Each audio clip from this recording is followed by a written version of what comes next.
right. How'd that go? I think it went good. Okay. Do you think it did? Good.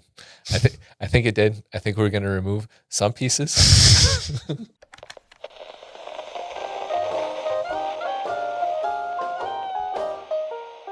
Welcome to the Front Porch with Brian Beaudry. I'd like to welcome today's guest, one of our account managers, Jessie Anton. Jessie, welcome to the Front Porch. Well, thank you. Thank you, Brian. Great to be here. Good. Let's start with the basics. Who are you, just besides your name? Give us a little bit about you, where you're from, and finally, what was your favorite subject in school? All right. Well, I am just a East Texas girl that came to the big city. That's good. I thought you were going to say living in a lonely world. Oh, living in a lonely world. And my favorite subject in school was English. Why English? Oh, I like to write, and I like learning the sentence structures and what everything means. Like there's a meaning. I just realized this about myself. Thank you. I like discovering the meaning behind things. And if you discover how sentences work and the structures and everything, you know what you're giving out to the world. Okay. That's one of the things I like about English. I like etymology and finding out like where all these sayings and whatnot came from. And right. They're pretty fun to play with words. It is. You're in marketing, so I'm sure you're great at it. We'll pretend I am. Do you remember the first thing that you wanted to be growing up? A backup dancer. Is there a particular like group or singer that you wanted to be a backup dancer for, or just in general? Oh, that's a great question. Honestly, my cousin was the singer. She took singing lessons, and so ergo, this was my backup. Okay. Which I like to dance anyway, but not that I'm good at it. Okay, darn. That was going to be the next thing, is to ask you to get up and go ahead and perform. Oh, stop. No. No? Okay. Well, maybe later. Maybe you'll get more comfortable during the interview process, and then you'll go ahead and break it out. Just come see me at karaoke. It's so much fun. Okay, so at karaoke, are you, instead of singing, I'm just going to backup dance for the other people karaoke? Well, no, I like to sing. Okay. I found out I had a love for singing too, but I mean, I'm not that good. Okay, but you would let your, was it sister or cousin? Yeah, my cousin. Okay, you let your cousin take the front. Yeah. Okay. Exactly, and we made up dances, and I was a great choreographer. I was great. Made up a whole thing to Ice Ice Baby. Oh, okay. Yeah, there was like a somersault in there and everything. Oh, little fat kid just rolling around. It was great. Well, I mean, the roll, if you are a bigger kid, rolling is good. It's a good move, I think. Yes. Okay. What are some of the other things you considered being as you were growing up? Did you have it, or did you only want to be a backup dancer / choreographer? No, that dream drifted away, unfortunately. Oh, okay. You'll like this one from our previous conversations. I seriously looked into being an Egyptologist. Okay. I looked up the schools. There was one in Pennsylvania. And my dad, bless his heart, he humored it. And I was so excited that this was actually a career path. Yeah. But then I found out you have to fund your own stuff or find funding. Yeah, that makes it a little less exciting. A little damper on it, yeah. So you didn't consider going like the Indiana Jones route and finding relics and then selling them? How would I get there? What can we find in East Texas? I don't know. Yeah. I mean, there are some things in Georgia. Like I tell you, I watch all these crazy shows. There's some signs of some ancient civilization. Anyway, but yeah. Okay. I had to let that go. So Egyptology, only ancient Egypt. No one cares about like current day Egypt. No offense, any Egyptian. But I feel like the Egyptology stuff is focused on ancient version. Mike Rima, do not pay attention.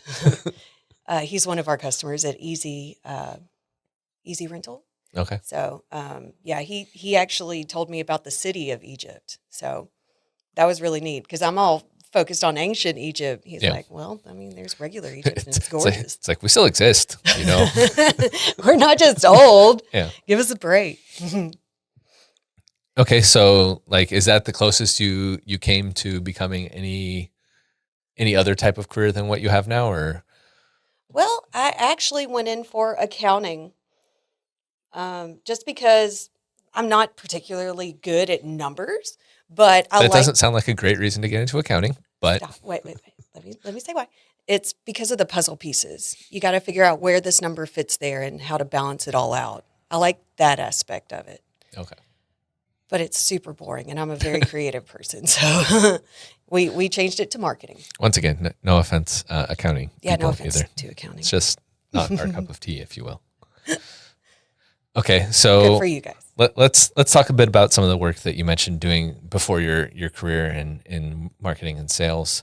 Lots and lots of sit down restaurant service, like where I was a waitress.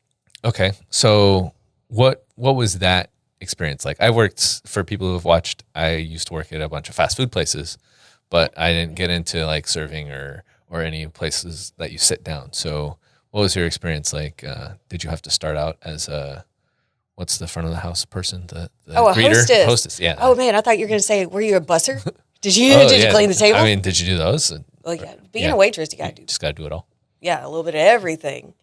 But it was really eye-opening because I started off being a cashier at Brookshire Brothers, and it was fine. But the cool thing to do was waitress. So I went over there, and it was at Jalapeno Tree. If anybody knows Jalapeno Tree, they're delicious. And I remember waiting on my uncle that came in, and he was at a booth, and I was so proud to show off my waitress skills. And I brought this huge tray over with all of everybody's food on it, and I put it down on the little thing that they put it on. Yeah. And I was taking food off, and I wasn't paying attention, and all the weight was on this side, and everybody's food flipped over. Does that make it better or worse that it was like people that you know? Because it's like maybe they'll be more forgiving, but also like I wanted to impress them. Oh my God! I wish that would have been somebody I didn't know. Okay. That way, I would rather learn my lessons with someone not in the family that can bring it up at every family reunion. That's a good point. Yeah. Yeah. But So he forgot about it eventually. I mean, God, that was 20 years ago. all right. So yeah, we can show this episode to him, and now he can remember. Yes. Perfect. What was the best experience as like in your pre-sales career? Like, Yeah. I know that you worked at a few places. Okay, so my best experience was at Chili's, where I wasn't actually waiting tables. I was doing to go. Okay. And that was awesome because we get order after order after order, and people still tip. So not only that, somehow I managed to get the hostess wage while I was doing that, and I got tips. So hands down. I only did to go for the last year that I worked there, and I worked there for 4 years. Okay. So I wish I would have done it sooner. Now, what was the worst experience? The worst experience Yeah. was when I went to UNT. There was a place called Ponchos, which I'm sure everybody knows. And you raise the flag, right? If you want, do you know? I don't know any. I'm not from like Texas or anything, so I don't really. There's some around here. Yeah, but I don't. Yeah, I don't know anything. So tell me about Ponchos. Ponchos is a restaurant where the waitress, all they do is pretty much serve you drinks, Okay. but you got to like go it. through the line like a buffet and say, I want enchiladas, I want beans, I want all of this. This sounds like something I should have discovered earlier because I do like a buffet. Oh, really? And a Mexican food buffet sounds pretty good. Then you'll love this because once you get back to your table, they have a little flag. And once you're done, you raise your little flag and they'll come up and be like, what do you want? And you're like, I want 2 more enchiladas, please. And they go and get it and they bring it to you. But yeah, I didn't work that. I wasn't the waitress, which sounds amazing. They wanted me to start the back, which is where you're going through at the buffet line. Yeah. So they give you these just towels for your fingers to pick up these trays. Oh, yeah. Very hot trays, and switch them out. You know, like when you go to a Chinese buffet. Yeah. They didn't teach me how to do it properly, and my fingers were so burnt by the 3rd day, I just didn't go back. And I'm not that type of person. I always call, but they want to hurt me. So I didn't go back. Yeah, it's like, well, I'm just not going to list this on the old resume. 3 days. 3 days. That's all I got. Did that become like one of your future questions? It's like, do you have really hot pans? Can you teach me how to not burn my hands? Will you teach me how to properly use the towel? And they were so fast. They were so talented to like just scoop it up and switch it Yeah. out like it weren't anything. Probably had calluses though. Yeah, I was gonna say they probably built up that level of ability. Exactly. Yeah. Okay. Time procedure, I guess. Okay. So you were doing to-go orders, and then where do you go from to-go orders? Because it seems like that's not where you were wanting to stick around in. You are correct. Although it anybody that does sound wants like to it was do pretty it, sweet. I understand completely. It's great. I got my degree. Okay. So I graduated. This was in Tyler, Texas. From Tyler, I came up here to Dallas because my sister lived up here. Okay. What was your degree in? Marketing. Okay, so it was you're officially marketing. Yes. Okay. Officially an MBA in marketing. No. A bachelor's degree in marketing. Okay. My husband has an MBA, not me. I'm not that smart. You just, I mean, when you marry, I think that you officially get their degree. Oh, that's true. That's true. I think that's how it works, right? I am helping pay for it. So Oh, there we go. yes. Okay, so you move up here, and what did you do once you moved here? Oh man. Then I went into electricity. I was an electricity broker. I didn't send you anything about this. That's okay. We don't have to base it on what you sent. What does an electricity broker do? Oh, I did send it. They do not supply the electricity, but they work with other companies that do hedging to sell that. So I worked for a guy that brought me in from a hiring company, and eventually we figured out how much more they were making off of it, which is terrible, that we looked into. But he's like, why don't I just, pay you under the table? So as shady as that sounds, it was at a law firm, and everybody there was really nice, but it was like that deal. It was kind of, I don't want to say shady because he wasn't. He was very nice. Yeah. But I learned a lot about sales in that, actually, about selling electricity to other businesses. Okay. So from there, I found TrueSmart, which is another electricity company, but they actually hedged and sold it. So it's like Reliant. Okay. I've heard of them. Yes. I was going to say, I don't know what hedging and selling is. I assumed that you're not selling the electricity based on like the quality of electricity. Right? Oh God, I forgot. I got so deep into that, the way of it. But they pretty much, it's buying stocks and selling stocks. So Okay. they buy it at a large quantity, and then they can sell it to either homeowners or business. Gotcha. So from there, I worked my way into marketing, and I managed the brokers that were there. So the ones that went to all the households, they got them to sign up for prepaid, which is super expensive. But no, it was a lot of fun. And So don't do prepaid, or do not do prepaid. Just let them see your credit and go with it. Do not do prepaid. okay. All right. So people already got a lesson out of this. There you go. Yeah. Okay. So you were doing electricity, whatever that stuff is. What? You get you get into marketing. That company goes under. Okay. Not great. Well, the guy that owned it, he used to work for Encore. Okay. So the signs were there. Or not Encore, Enron. In Houston. Yeah. Oh, good times. Right? Good times. The signs were there, but, I was young. I just got out of college. I didn't know. Yeah. But I got all of this experience from it, so it was great. Yeah. I mean, hey, that's kind of what being young is for, is getting experience, learning, and being able to adapt and find new things. Okay. So what's the next thing that you find? After that, I actually went to Open Options, which is a software company. Okay. Hey, But we're getting closer. Yeah. We divert, but we come back. Oh gosh. At the software company, I was the marketing manager. Okay. And I don't know how you do it. Like, I have it in my notes here. The pressure of meeting somebody else's requirements, and it might have just been my boss at the time. It can depend on the boss. If you're not in the same wavelength, it's really hard to jive.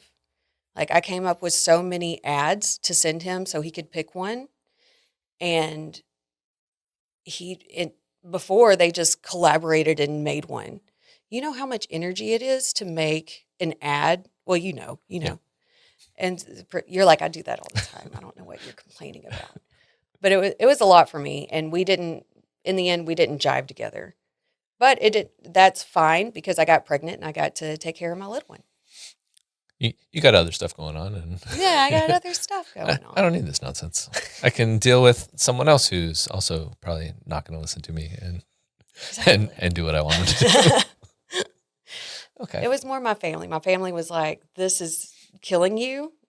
You were very stressed. Please stop. And you're pregnant. So we parted ways. But it was very much a learning experience. Learning that I don't want to be in the marketing department. Okay. Well, I feel like our marketing department's more chill, but Definitely. that's okay. It seems like you've... Y'all see me chill. It's all a facade. Lauren. It's all part of marketing, is making it seem like it's very chill. That's true. That's true. Y'all are adapt for it. So you take time to go raise a child at least. Yeah. And is that the only diversion out of things? And Okay. Is Point of Rental the next job, or no? There's the next one is print. Oh, that's right. I remember. Yes. What were you doing in print? That's why you and Ross are friends. An account manager. Okay, so you have experience in account management. And how I got that was from my brother-in-law, and they were so sweet. Like I had my baby, but they let me clean their house for a while, and then he was like, you know what, you're pretty good at what you do, and you're sharp, whatever. Come work with me at this place. Yeah. That was called, what was it called? Performance Printing Pop. They went under too. Okay. So I left there, and then I went to phase 3, and then I went to Color Dynamics because they offered me a better thing, and that's where I met Ross. So I worked with Ross there, and then phase 3 called me back, and then I pulled Ross with me. He wanted to leave Color Dynamics. Okay. So we stayed there, and we worked, and everything was going good, but things, I don't want to say things weren't aligning, but they said that they wanted, I don't know, pretty much Ross brought it over here, and it was a lot better than my situation there. Yeah. So, Basically, like, Ross had left. He's like, hey, why don't you come to this other place? And you're like, yeah. He'd been trying to sell me on it for a year, and I was like, no. Okay. I was going to say, see, that's why he's only in sales management. He's not directly on sales because it takes like a year, and that's too long to close. That's too long. That's too long. But I'm glad he did. I'm glad that it brought me here with you guys. Okay, so that's how you discovered Point of Rental, from Ross Yes. previously telling you. Okay, so what does an account manager do here? Because I know there's not an ing, so I know it's not account ing manager. What's an account manager? Oh, that's what everybody asked me. And then the whole definition of an accounting manager for No, just an account manager, most, not an accounting. Well, I'm getting there. Oh gosh, okay. Not accounting. Yeah, an account manager. But an account manager is someone that manages, customers. They manage different accounts. So the traditional role of that, which is what I was at phase 3, was having this set group of customers, going out to get new customers, and anything that they sent in, I needed to price it and I needed to push it through the shop. Okay. Whereas here, instead of pushing it through the shop, I, get their services implemented or help them know pricing on different things. If they're interested in POR1, then I get to say, hey, what are your drivers doing? Do they have their routes? Can they text their customers and let them know that something's on the way? Yeah. So it's finding the fit, which I like that. I really like that aspect of my job. Okay, so it's really more of figuring out what they need, talking to them, and kind of maintaining relationships and being like, oh yeah, we have this thing that could help you out. Yes. Let me show it to you. Yes. Okay. Precisely. And that's, well, my follow-up is, what's your favorite part of what you do? Is that your favorite part? I love my customers, and they are the bane of my existence because Goodness, when anything comes up wrong, which I don't mind, I understand. Yep. But they've made me cry more times just because something happened that didn't go correctly, which that's fine for all our customers. I love you so much. These already left, so they're not here.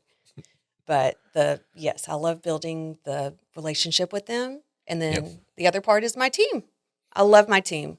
I love Joel as our manager, and everybody helps each other very well, which I've worked in places where they don't. Yep. So this is very nice.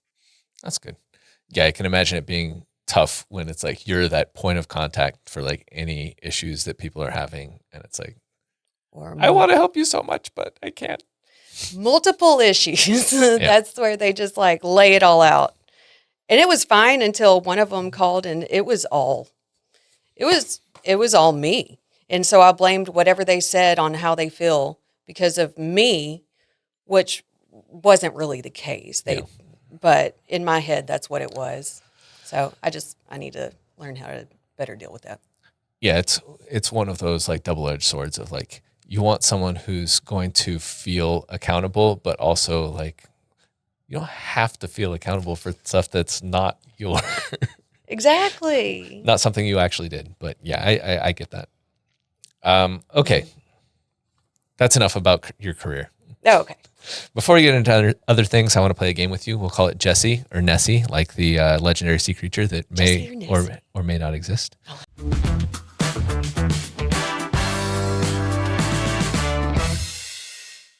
If you agree with the statement, or if it's true, say Jessie. If you disagree with it, say Nessie. And then I'm going to need a reason either way. All right. Let's Okay, go. Jessie or Nessie, you've been known to cry at movies. That is positively Jessie. I was going to say, you seem like that would be Jessie. I will cry at the drop of a hat when a song comes on. And my husband still makes fun of me for it. Does he occasionally play said song? Yeah, What's the song? Sometimes he cries too. Wonderful Tonight. Oh, that one is a pretty song. Yeah, I can understand that one. Yeah, we got a lot of history with that. And we danced to it at our wedding. But there's several others that have nothing to do with anything other than I was a kid and it was fun and I miss it. Okay. It's happy tears. Yeah. Jessie or Nessie, you cheat at board or card games. Yes, to help my daughter win. You mean Jessie? Jessie. Jess. By the way, my family calls me Jess and friends do, so feel free to call me Jess. But yeah. If my daughter's getting a little upset, then I will fudge stuff to let her win. Or let my husband win so we can get the game over because she's not in a good mood. Okay, that's... You have kids, you know. I mean, I definitely don't give her... I'll give her separate rules at the beginning, but we're not cheating once the game starts. Like sometimes we'll play Trivial Pursuit or whatever, and it's like, look, you can get a wedge anything that you get right on any board. I have to get it like the traditional way if it's actually on a wedge piece, and then I usually screw up like a bunch of them when they're on the wedge pieces. And we can actually make it semi-close that way, but okay. But if she's losing it, like sorry. Or there's this is just how it works. I did totally annihilate Millie in Monopoly unintentionally because there was 3 of us and Chris lost his, he's out. So it's just me and Millie. So I had to take over the whole board like a dummy. She was so upset. Yeah, Monopoly's a very mean-spirited game. I don't really like. It is. Like, it is. Haha, my goal is to bankrupt you and own everything. Steal all your money. Yeah. Not a great one. Jessie or Nessie, you've told an outrageous lie to a child. That is absolutely a Jessie. Yes. Okay. What's your best lie that you're like most proud of? Okay. I'll do it if you tell yours. I don't have great ones. So you tell me yours, because that is like the best part is everyone has a good one. Okay, so I've already told my little cousin that there's alligators in the pool, so she wouldn't get in there. Yeah. Actually, I think she told her that, and I just reinforced it. But with Millie, she wouldn't go to sleep, and I said if she didn't get any sleep, then she's going to turn into a zombie. Okay. I mean, literally The Walking Dead. I was going to say, I don't think that's like the canon story, but I could see that one being, good. Hey, there's a little truth there. I think a good standard one is like, it's illegal to turn on the light in your car or whatever when you're driving at night. Oh yeah, It's yeah, like, yeah. just turn that stupid thing off. Just turn it off. I can't. Yep. I can't see. Yep. She did find out that picking bluebonnets is illegal, and so we went to go gather flowers, and I took some anyway. And she's like, "Daddy, mommy broke the law." What, you're not going to be a narc, are you? Right. We're supposed to dry these. There's going to be beautiful. Shh. All right. Jessie or Nessie, your favorite fast food fries are from McDonald's. They are good. I'll say Jessie. Okay. Yeah. Doesn't seem like you have much to elaborate on that one with. No. All right. Jessie or Nessie, you have an embarrassing nickname or a nickname that you hate. It seems like you're okay with Jess. Yes. Oddly enough, I am not okay with Jessica because that's what my dad called me when he was getting on to me. So, and my sister too. She still comes up and is like, "Jessica, get out of my room." It's like 2 syllables. Yeah, it's the you're in trouble. It's like usually for a lot of people, it's like, oh, when your middle name comes out, it's like, oh, then you're in real trouble. But Yeah, no, it's the full name. Because usually it's just Jess. So okay. All right. I was going to go into it was actually at one time Prime Rib because we had 3 nicknames of my 3 best friends. Wait, your nickname was Prime Rib? Yeah. Why? So one of us was T-Bone. Oh, you're all steak mates? Yeah, because we're grade A meat. Oh, okay. This was high school. Yeah, I was going to say. I was Prime Rib, and let's see, Ashley was Ribeye. Okay, interesting.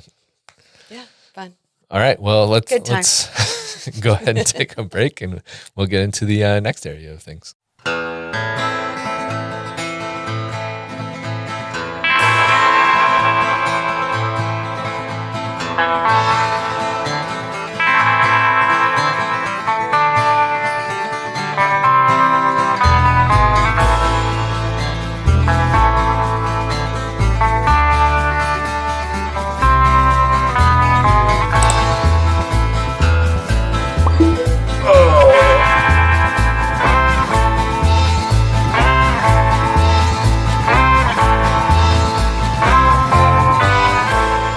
Still, the quickest mouse pad in the old west.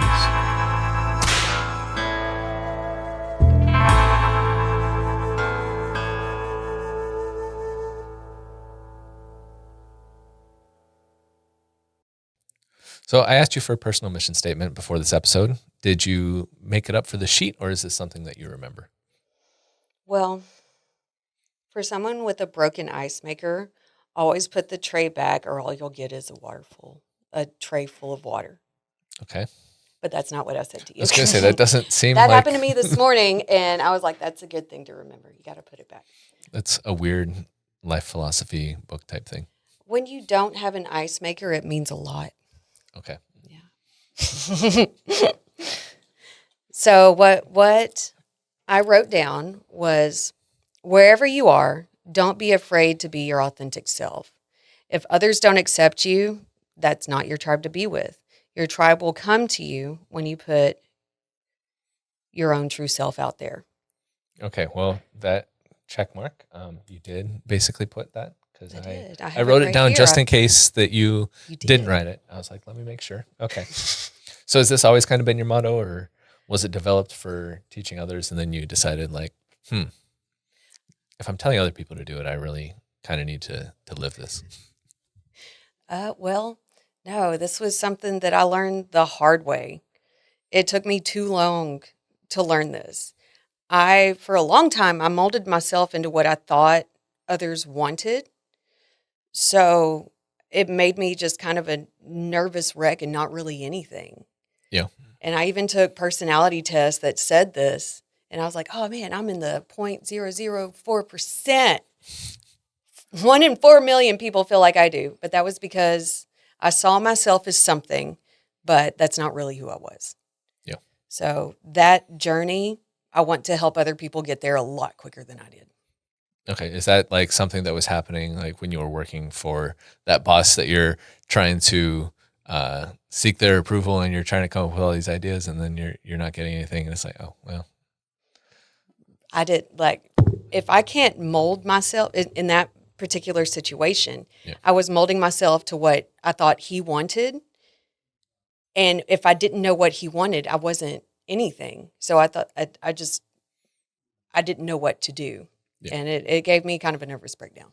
Okay. Yeah. I mean, I wouldn't say like I've experienced to that degree, but I think there is certainly like a level of, when you're growing up, you have all of this feedback, all of this like, hey, this is what we want you to do. This is what you, and then when you're an adult, you don't necessarily get clear, concise feedback. There's just okay, you should know what you're doing. And it's like, Yeah.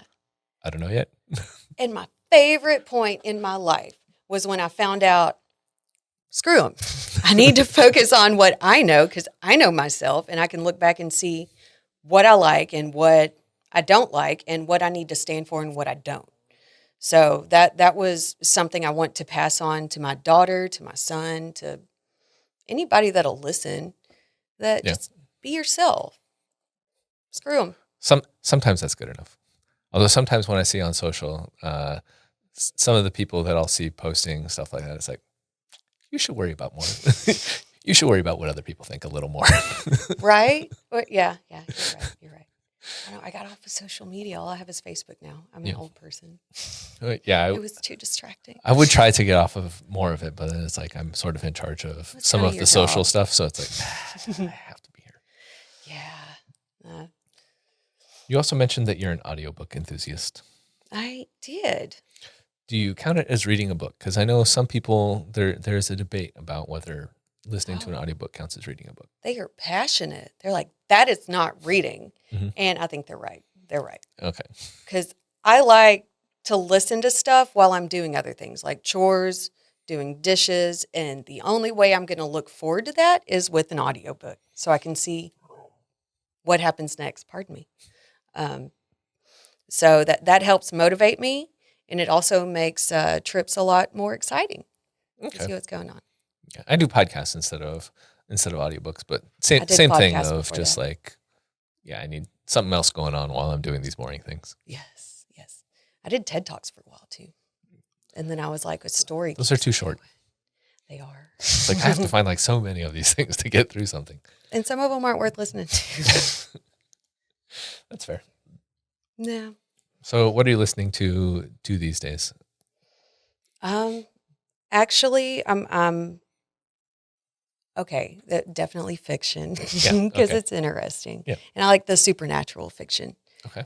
But I also listen to learning about old mythologies, like what the actual gods were for Egypt, what the Norse gods, because my son's middle name is Magni, which is Thor's son. Okay. I would think it's the plural of Magnus, but apparently not. Apparently they didn't abide by like Latin naming conventions in the Norse area. That would make sense that they wouldn't. Yes, exactly. Okay. It means his name means strength. Okay. So we call him Big Strong Boy. He's one, so he's a Big Strong Boy. Yeah, little boys definitely like that. He doesn't understand what we're saying, but he likes it. I know he does. Yeah. Okay. So other than that, it's just, like I said, there is a little bit of smut. I'm not going to lie. If a girl's out there and she's listening to audiobooks, there's a little bit of smut in there. I'm sorry. It's just true. We like the romance. Interesting. Let me note this down. Yes. Look at your wife's playlist. No, she can listen to whatever she wants to. It's not going to bother me. Just a fun little thing. When I was with Ross at the IC24 convention. You weren't listening to romance novels while you were at the conference, right? No. Okay. No. That'd be too hard to pay attention. But when they picked up my car, it was playing. Oh. And there's not a lot of bad parts in what I listened to, but it was like really, it was talking about things. And I sent a text message to Ross. I was like, I think I just grossed out the, Valid. the driver. Yeah. And now I got to rewind it and figure out where I was. Now I'm thinking. Yeah. That is one of the rough parts about listening to some of the podcasts, because it'll be like the conversation points will change wildly. And it's like, well, if you only How'd we heard get that here? segment, that's not what this is about.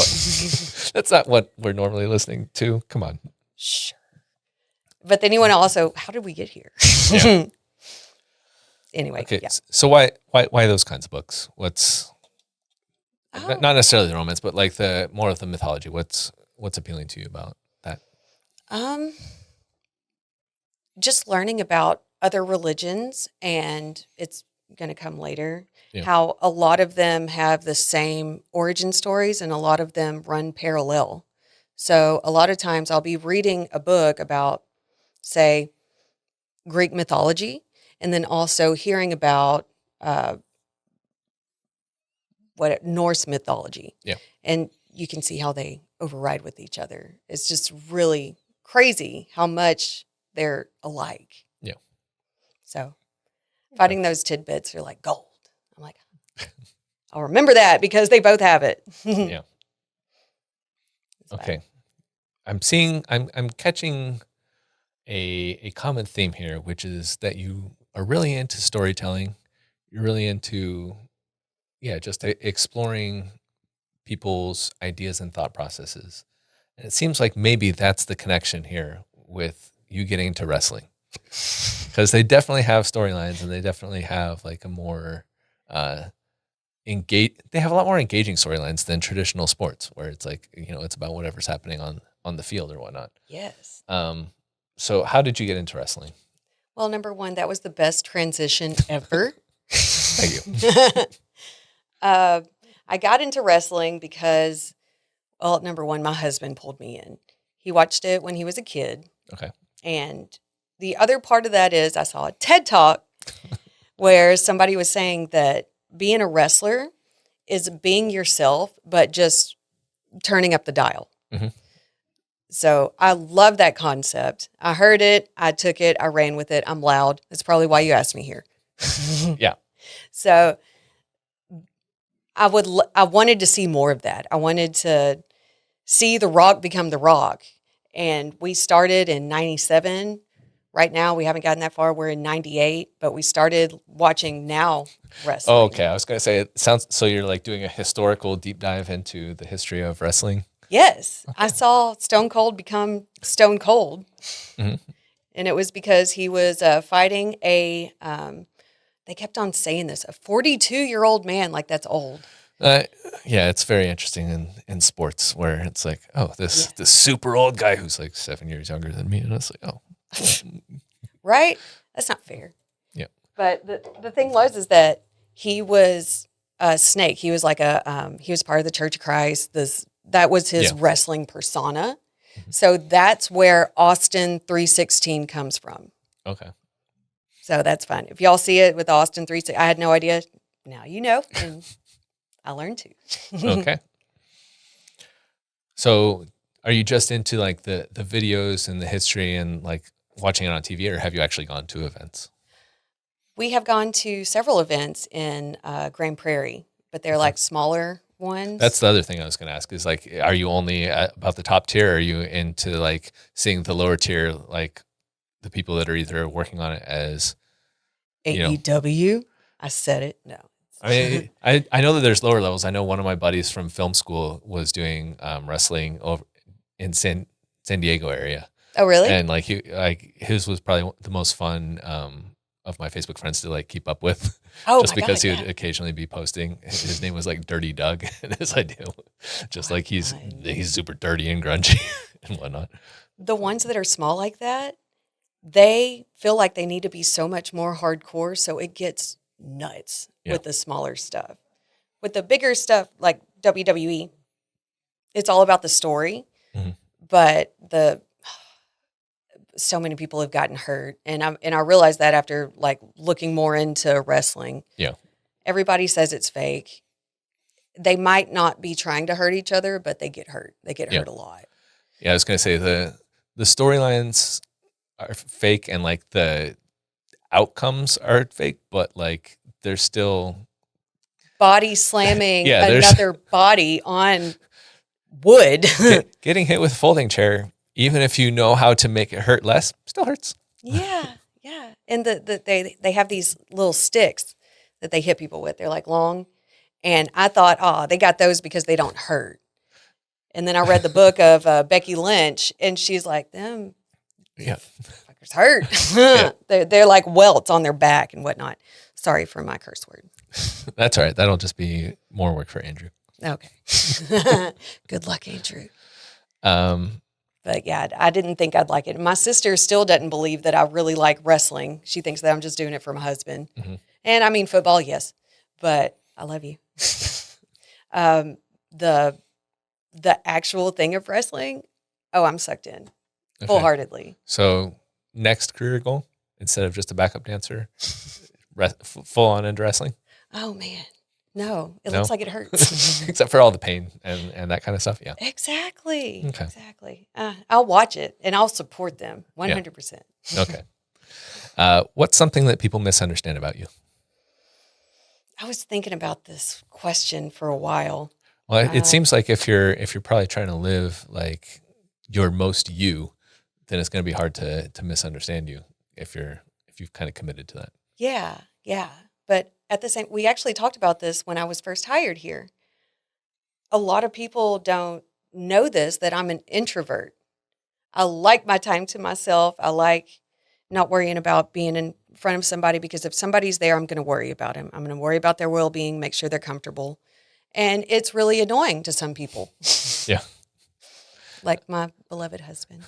Well, it's also, I would feel like that would be annoying for you. Like I like going places with people, but then also I feel like responsible for them having a good time. And then like, it's like, cool. If they're not having a good time, then I'm not having a good time. And then it's like, but they're doing stuff and I don't necessarily like the same stuff that they like. Yeah. And then it's like, oh, well, now I'm not having a good time. And then if you have two people that like the same thing, and it's like, oh, now no one's going to have a good time no matter what we do. Exactly. Compromise means both of you aren't having the best time. But sometimes it leads to people sharing interests, like this whole thing with wrestling. So it's a give and take thing. But coming to realize myself more, I realize, hey, you're a grown man. You can take care of yourself. I don't need to worry about you. That's I don't need to worry about my daughter saying she's super bored. Because you remember when we were a kid, we were bored all the time. It's like, you're supposed to be bored. That's how you grow and how you learn to entertain yourself, and you learn. Yeah. And that's how creativity comes out. But also, if you said you were bored, they made you do chores. Yeah. I was going to say, I try to pass that one on to the next generation. Yes. Yeah. She won't do them. Y'all have any well, then I guess you're not advice, that let bored. me know. Exactly. Yeah, no, I think we still like to allow for that of like, all right, hey, if you're bored, there's all these chores you can do. If you're not bored enough to do chores, then don't come at me with I'm bored. We don't need to go to the playground. You're okay. Yeah. Okay. Do you have any questions for me? You get exactly one. I get to ask all these other ones. I'm not going to do it to you, but I really want to. You can ask whatever. No, what would be your dream guest on your podcast? Oh gosh, that's why you sent that one thing. Yep. I don't really have. I never really dreamed about this podcast about having a particular guest. I will eventually get around to everyone at Point of Rental, so I'm not going to say that there's a dream guest out there. Okay, well maybe not. Because if there was a dream guest, then I would be too scared to talk to them, and then I would be wildly uncomfortable, and I don't know that I'd actually enjoy it. I think you would rock it. Absolutely. You've done it with all of these. Thank you. But I was thinking like maybe Elon Musk, or I don't know. He would be hard to interview too. Yeah, I'm not sure how that one would go. So yeah, I'll stay away from that one. Fair enough. Okay, so before we go to the 5 important questions, I need you to give me a top 5 list in a segment we'll call Give Me 5.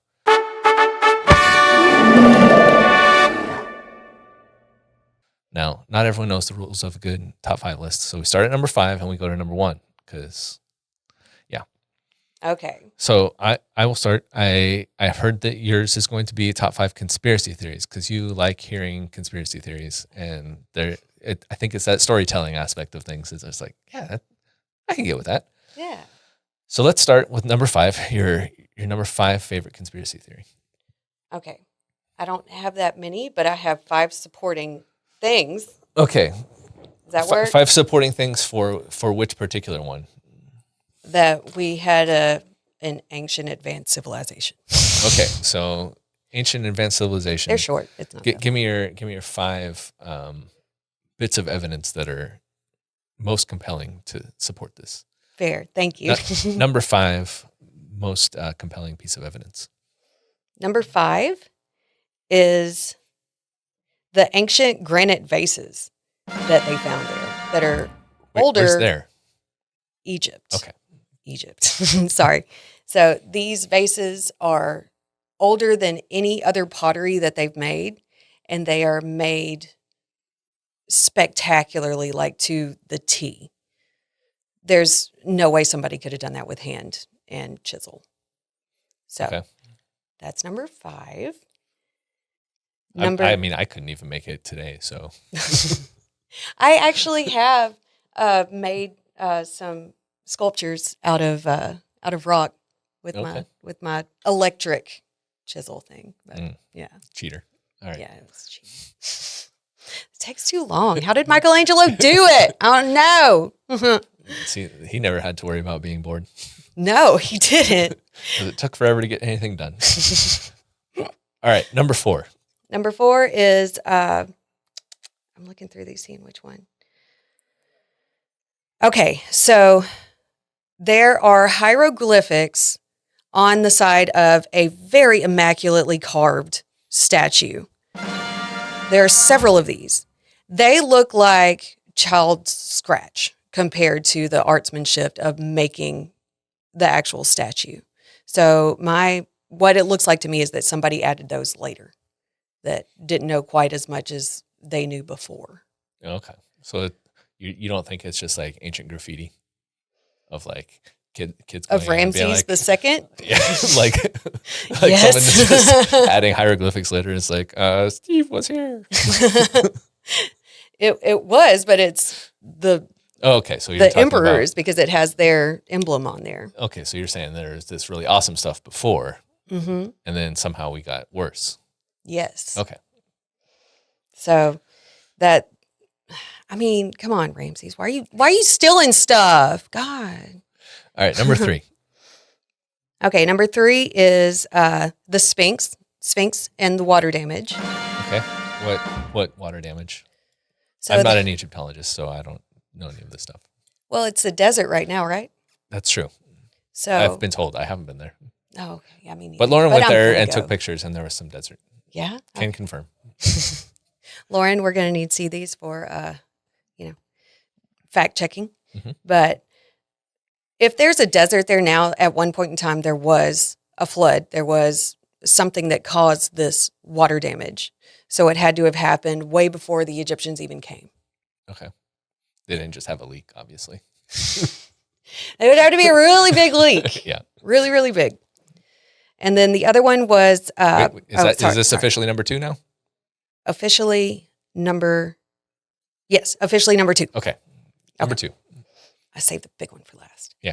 So, and I told you about this too. There are what looks like machine cutting errors in temples and statues. I was going to look up exactly the one that it's at to be able to show this, but I didn't have time. But I've seen them on video. It looks so crazy. If somebody had a rock and chisel and they were making this table, Mhm. why would they make an indention right here where they missed the cut? Mm. It just doesn't go with the rest of the flow of everything. It's not because they're bad at their jobs. Well, if they are bad at it, they spent 7 hours making this instead of just like missing it. Okay. So that's number 2. And number 1. Okay. Number one. Let's play some fanfare. Yes. Da, da, da, da. Call my dad. He had a fanfare made after him. He's a band director. Oh. Fun fact. Is Osirian. Osirian is it's a temple that goes down, and where you step down, there's water there. Okay? Okay. They don't know how deep the water goes. They've even tried to pump the water out. The water comes back in faster than they can pump it out with today's technology. Okay. They're in the middle of the desert where they don't know where this water is coming from. And there's no hieroglyphics in the bottom portion. So it's like the ancient Egyptians didn't even show it. Because when you think of ancient Egypt, they got stuff everywhere, right? They cover the walls with, different hieroglyphics, and they explain everything. There's none there. They're made of graphite. They're really hard to move. And the water down there of the guy that pumped all the water out, he cleaned the water and he drank it, and he noticed that he didn't need his glasses anymore. Okay, that seems interesting. Yeah. He's like, I don't need these. It healed him. That sounds like a pretty fancy place to go visit. Mm-hmm. So much easier than like wearing glasses all the time. Jeez. Same. I got I'm legally blind without these. I get them for free. I would be, but I like to wake up early, and if I put the contacts in too early, then it's like then they get tired, and I have to take them out early. And let me see. I'm gonna say that your contact prescription is -4. Yep. Yeah? Yep. I was going to say, that's spookily accurate. Why would you know this? Like, what are you basing that off of? The looking through them. Okay. Because that's what mine was, that I could wear my dad's glasses. And then mine are all the way up to 8 and a half. Yeah, I was going to say, mine's 4. I'm pretty generally blind. Yeah, 8 seems really bad. Oh, it's fuzzy. It's super fuzzy. Yeah. It's fine. Okay. We're going to try a little thing real quick. We're going to do a game called First Pitch, where basically you pitch me on your rental business. If you had to start a business a month from now, so you don't get a whole bunch of time to set up and get a bunch of stuff, what business would you start? A rental business, right? Yep, it has to be rental. Generators, 100%. Easy. All of them are the same. Everybody needs them, especially construction. Mm-hmm. So I would just get a whole bunch of generators, rent them out, take care of it. Okay. And then you got to go out and, service them and whatever. But you don't need all these equipment. And as much as I love the party business, as much as I love setting up for events, it is a headache. Yeah. With generators, you just take them out there and you're done. Yeah, people don't have a whole lot of different specific things they demand out of their generators. It's like, does it work? Cool. Okay. Will it power this? Okay, we're good. Let's go. Okay. Now, let's go to the 5 important questions. 5 important questions. 5 important questions? 5 important questions. Number 1, what would you say is your greatest success in life? Trying to raise my kids, and I know everybody says that. I was going to say trying. They don't usually start. Well, that's my number what one success is trying. Does anybody really know? That's fair. They're going to be their own person. I can't mold them like I wish I could, but they're lovely the way they are. And then the other one is finding myself, which we've talked a lot about. Yeah. I think that, that's a good portion of youth is just figuring out who you're going to be. You must have figured out who you were at a very young age, Brian. No. Because he's talking about youth. I'm like, this is mid-30s. It was bad. It was bad, guys. What is your greatest fear? Driving into water. Interesting. Why are you afraid of driving into water? It's fucking scary. You're trapped in a car and you can't get out. Well, I can understand, like, once you're in the water, obviously that's terrifying, but why would this appear in your daily life? I have bad dreams. Do you drive by rivers or You know over what? stuff? When I was 16, my first wreck was I got T-boned in my mom's Lincoln, and it sent me into a creek.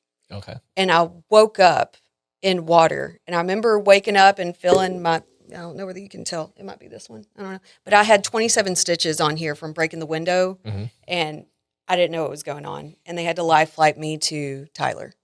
So that's probably it. Okay, that would probably be scary. Yeah, my wife is also very scared of just water in general. Yeah. And she doesn't like driving over any like bridges that are over water. I don't know. It never bugged me. That's the big one. Like driving off of a bridge into water, like you got to deal with the impact because I hate that. Yeah, but it doesn't seem like fun. Also, Big Trouble in Little China because they had to dive into the water and there were dead bodies down there. Yeah, that part seems a little gross. It was gross. With the like, yeah, I still love that movie though. I know some people that did like some search and rescue type stuff, and it's like, yeah, that part seems really unpleasant. Yeah. I don't want to find anything. not like that. But my job is searching, so. Is the treasure worth it? Yeah. I don't know, but yeah. You don't know what's in the water. By the way, they have like these little things that you can just like put up against your window and it like breaks it. Oh, I have it. Okay, good. Yeah. I remember seeing a news report. I used to visit my grandma. She lived in the Phoenix area. Oh, and I guess a lot of people in that area would either have heart attacks or fall asleep. Like there's a lot of older people and they would. Because it gets so hot? And they would just drive off the car into canals and they had like these issues. So it's like a problem? I mean, I don't know if it is now. I assume it probably is still a thing. But yeah, they were like, oh yeah, you should have one of these devices that it cuts off your seatbelt and helps you. Oh, yeah. It's like you have like only a couple seconds before like the pressure. So they weren't doing it intentionally. They just drove off. Yeah. They just fell asleep. There were just like a lot of, there was a rash of these things happening or whatever. At the time I happened to be staying there. Right. Okay, that's a lot better. I thought it was a Japanese forest situation. Oh, no. It's not. Okay. If you could tell first day at Point of Rental Jessie one piece of advice, what would you tell her? Don't let the customers get to you. They're just going through their own stuff. It has nothing to do with you. Yep. It's okay. Just hear them out and don't take it to heart. Yeah, it's very tough to like change those gears from being so frustrated at a thing not working to like, oh, this is a person who does not actually have anything to do and does not have the power to make this change. Yeah. What is something that you believe that it feels like no one agrees with you on? This is my natural color. Okay. No, I don't agree with you. So exactly. Nah, my hair's blue. If y'all don't know, some of it is anyway. Like we said before, that I'm an introvert. Okay. I give a good front. Okay. Which you do too. Well, Because I remember when you said that, I was like, "What?" I'm gonna need to change its follow-up question. This is a surprise question for you because it wasn't on this thing. Oh. Okay. What's your most embarrassing moment at Point of Rental? Well, probably one that just happened recently, that a customer decided that they wanted to read. It's a long story. Let's see. Is it the valet thing?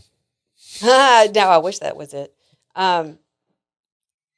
Actually, it was when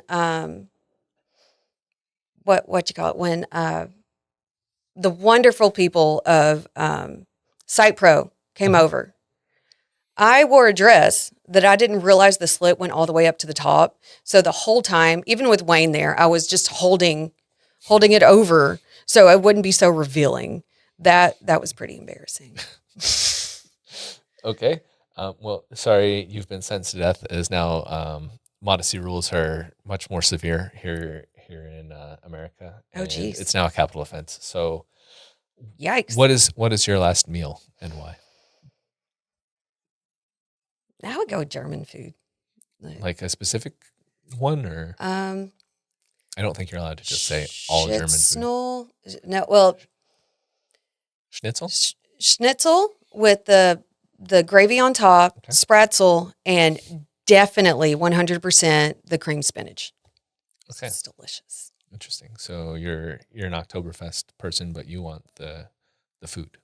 Also, I just came from Seguin for a wedding, and they had all the German stuff there, and it was delicious. Okay. So it's kind of on my brain, but yeah. Gotcha. Do you want a drink or a dessert with this final meal? A big German beer would be great. Okay. So you just got to keep it themed. Yeah. Okay. It goes with it. Okay. If you could change one thing about yourself, what would it be? Better control my emotions. Okay. Not because I'll like break down in front of you, but if I break down inside, I'll hide it from you, but then I got to go to the bathroom and cry for an hour. So I want to stop it before it begins. Okay. Well, hopefully you're not going to do that after this interview. Oh, I'm going to run to the bathroom and cry. Thanks, Brian. Well, hopefully you have some time after this that you can do that. No. If you could change one thing about point of rental, what would it be? This is a snap change type situation, like you're a witch, but only for one thing. Honestly, it would be that somebody else takes care of all the invoicing questions other than us. Because digging into it just takes a lot of time, and it's a collaborative thing, and I just want to push somebody else take care of it. Like I like collaborating, but also do we have? I want to collaborate on fun things. Right? Not did they pay? Did they not pay? Where did this charge come from? See, that's not the accounting part I like. Yeah, you're like, I got out of accounting. Tell me a secret about point of rental, something that not enough people know about. I was thinking about this one too. Well, you're supposed to think about them. That's why I send you the questions. That's right. No, yeah, you're right. It would be that how many pricing models there are and how confusing it can get. Mm-hmm. So when they first started selling, they did Expert, and then Expert kept the same pricing like throughout the whole thing, which is a long time. And then they went to Elite, which is EL2, which was kind of the same pricing construct as Expert. And then there's EL3, which is basic and advanced. And certain add-ons only correspond with some of these, and it's just a lot. Like today I was asked what EL2 is. Yeah. Because it's changed so much. You don't need to know. It's something right, just let me sell it. Something we don't talk about anymore. Well, they still got it. I think everybody's going to be changed to advanced or basic soon. Yep. So, yay, you guys. All right. Thank you, Jessie, for chatting with me today. Thank you for having me. This has been a lot of fun. Awesome. And thank you to Andrew and Daria for their help with producing this whole thing.